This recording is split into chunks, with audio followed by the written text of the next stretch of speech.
దాయకమైన నాయకులు మన గౌరవ ప్రియతమ భారత ప్రధాని నరేంద్ర మోదీ గారికి 5 కోట్ల ప్రజల తరపున మనందరి తరపున వారికి మనస్ఫూర్తిగా హృదయ నమస్కారాలు తెలియజేసుకుంటూ స్వాగతం పలుకుతున్నాను. వేదికపైన ఆసీనులైన గౌరవ రాష్ట్ర గవర్నర్ గారికి అబ్దుల్ నజీర్ గారికి నా హృదయపూర్వక నమస్కారాలు. రాష్ట్రాన్ని ఒక తరం కాదు, ఒక ఎన్నికలు కాదు, 5 సంవత్సరాలుగా ఒక తరం కోసం ఆలోచించే నాయకులు శ్రీ గౌరవ ముఖ్యమంత్రి శ్రీ నారా చంద్రబాబు నాయుడు గారికి హృదయపూర్వక నమస్కారాలు. అలాగే వారి తండ్రి అడుగుజాడల్లో సమర్థవంతంగా తనకిచ్చిన అన్ని శాఖల్ని సమర్థవంతంగా నిర్వహిస్తున్న యువ నాయకులు లోకేష్ గారికి నా హృదయపూర్వక నమస్కారాలు. వేదికపైన ఆసీనులైన కేంద్ర మంత్రివర్యులందరికీ, సహచర మంత్రివర్గ సభ్యులకి, ఇక్కడికి విచ్చేసిన శాసనసభ్యులందరికీ పేరు పేరు నా హృదయపూర్వక నమస్కారాలు. ఇక్కడికి విచ్చేసిన జనసేన నాయకులకి, తెలుగుదేశం నాయకులకి, భారతీయ జనతా పార్టీ నాయకులకి, ప్రతి ఒక్కరికి పేరు పేరున నా హృదయపూర్వక నమస్కారం. మనకి ప్రధానమంత్రి గారిని ఒకటే ఒక పదంతో పిలుస్తాం, కర్మయోగి. ఏ ఫలితాలు ఆశించకుండా దేశ సేవే పరమావధిగా ఆయన ఆలోచిస్తూ ఎలాంటి లాభాపేక్ష లేకుండా కేవలం ధర్మాన్ని పట్టుకొని డ్యూటీని, కర్మని ఏమాత్రం ఆశించకుండా చేస్తున్న అలాంటి వ్యక్తి మనం ఈ సమయంలో ఈ తరానికి వారు దిశానిర్దేశం చేసే విధంగా ప్రధానమంత్రి స్థాయిలో ఉండటం మనందరం చేసుకున్న అదృష్టం. One who performs duty with truth, righteousness and discipline without attachment to results and dedicates action to the protection of those of the motherland attains eternal glory. The statement perfectly describes Honorable Prime Minister Shri Narendra Modi ji.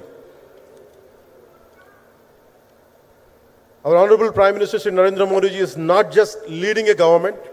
ఆయన ప్రభుత్వాన్ని ఒకటే నడపట్లేదు, 2 తరాలని నడుపుతూ ఒక alpha రాబోయే ఇప్పుడు పుట్టిన బిడ్డలకి దిశానిర్దేశం చేస్తున్నారు. అలాంటి మన ఆత్మనిర్భర్ భారత్ ఎవరి మీద ఆధారపడకుండా దేశం తలెత్తి చూసేలాగా మేము సేవకులం కాదు, మేము భాగస్వామ్యం వహిస్తాం. మేము దేశానికి, ప్రపంచానికి దిశానిర్దేశం చేస్తాం. భారత్ అగ్రగామి, అంతేగాని కూర్చోబెట్టి చేతులు మడుచుకొని మేము భయపడతా ఉండే దేశం కాదు. తలెత్తుకొని పొగరగా, ఒక దేశపు జెండా ఎంత పొగరుగా ఉంటుందో అంత పొగరుతోటి భారతదేశాన్ని ప్రపంచ పటంలో నిలబెట్టిన మోదీ గారు మనకి ఈ రోజున ఈ కార్యక్రమానికి విచ్చేసి, ప్రత్యేకించి మొన్న గూగుల్లో వచ్చింది, అలాగే ఈ రోజున ముఖ్యంగా దాదాపు 13,000 కోట్ల పైచిలుకుతోటి ఈ రోజున మనకి పెట్టుబడులు వస్తూ ఉన్నాయి. దాంట్లో ప్రత్యేకించి ఉరవకల్లో 4,000 కోట్ల రూపాయలు పెట్టుబడి మనకి.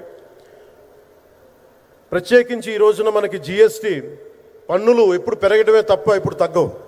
అలాంటి పన్నుల భారాన్ని మనకి మోదీ గారు వచ్చాక దాదాపు ప్రతి కుటుంబానికి సంవత్సరానికి, ఇందాక సోదరు లోకేష్ గారు చెప్పినట్టుగా, ఒక 20,000 రూపాయలు ఆదా చేసుకునే అవకాశం కలుగుతుంది. ఇది జిఎస్టీలో విద్య కానీ వైద్యం ఖర్చులకు భారం నుంచి సామాన్యులకు ఉపశమనం కలిగిస్తుంది. ఆరోగ్య బీమా, జీవిత బీమాపై జిఎస్టీ పూర్తిగా తొలగించడంతో పాటు వార్షిక ప్రీమియం 3,000 నుంచి 4,000కు తగ్గి అందరికీ ఇది అందుబాటులో ఉంటుంది. అలాగే విద్యార్థులకు కావచ్చు, ఇలాంటి ప్రతి ఒక్కరికి కూడా అన్ని రంగాల వాళ్ళకి ప్రత్యేకించి మనకి జిఎస్టీ వల్ల లాభాలని అందరికి అందించేలా ముందుకు తీసుకెళ్ళి ప్రతి ఒక్కరికి, గౌరవ ప్రధానమంత్రి గారికి, దీనికి సహకరించిన గౌరవ ముఖ్యమంత్రి శ్రీ నారా చంద్రబాబు నాయుడు గారికి, ప్రతి ఒక్కరికి నా హృదయపూర్వక ధన్యవాదాలు తెలుపుకుంటూ,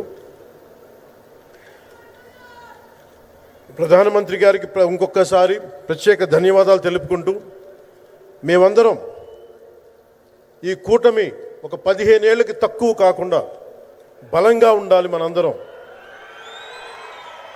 ఎంత బలంగా ఉండాలి అంటే ఇది తప్ప ఇంకెవరికి ఏది రాదు. ఇబ్బందులున్నా ఉన్నా తట్టుకొని నిలబడి, ఎందుకంటే ఈ రోజున ప్రధానమంత్రి గారు మనకు వచ్చి అండగా ఉన్నారంటే ఈ పెట్టుబడులను కానీ, ఈ నమ్మకాన్ని కానీ ఎటు మాత్రం సడలించకుండా మేము ముందుకెళ్తామని మీ అందరికీ తెలియజేసుకుంటూ, అందరం సమిష్టిగా పనిచేస్తాం. ప్రధానమంత్రి గారి నాయకత్వంలో, గౌరవ ముఖ్యమంత్రి నారా చంద్రబాబు నాయుడు గారి స్ఫూర్తితోటి, ఆ నాయకత్వంతో ముందుకెళ్తాం. మేమందరం మీ ఆకాంక్షల్ని వచ్చే తరం ఆకాంక్షల్ని ముందుకు తీసుకెళ్తామని తెలియజేసుకుంటూ సెలవు తీసుకున్నాను. జై భారత్, జై హింద్.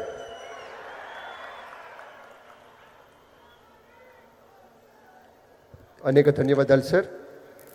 ప్రజాసేవే పరమోన్నత ధర్మమని నమ్మి ఆ మార్గంలో నిబద్ధతతో గౌరవ నరేంద్ర మోదీ గారి నాయకత్వంలో అభివృద్ధే పరమావధిగా పనిచేస్తున్న గౌరవ కేంద్ర మంత్రివర్యులు శ్రీ భూపతిరాజు శ్రీనివాస వర్మ గారిని